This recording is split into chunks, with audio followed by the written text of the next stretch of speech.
The misinformation and misrepresentation of the security crisis in Benue State, Your Excellencies, it is not herder farmers clashes, it's not communal clashes, it's not repressor attacks or skirmishes.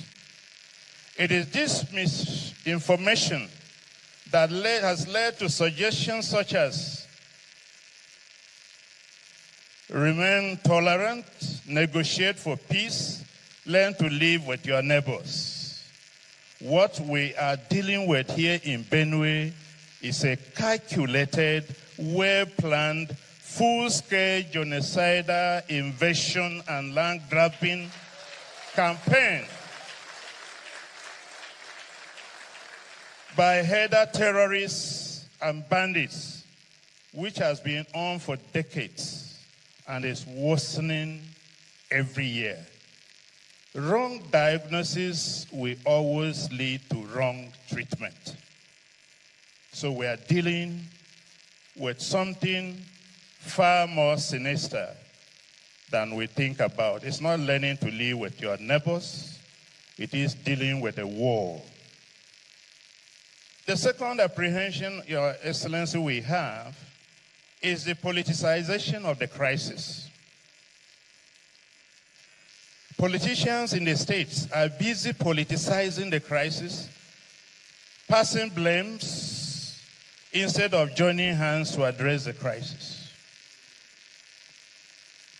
We hear there are some politicians who will even prefer that the crisis should worsen so that it will be a basis for declaration of a state of emergency in Benue State.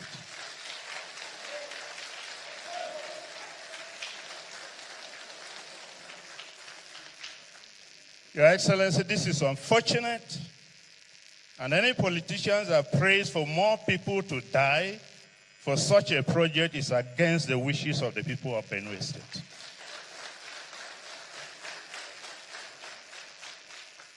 Appeal.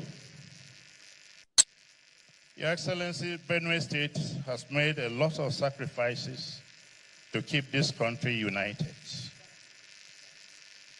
Many of our people died during the Civil War.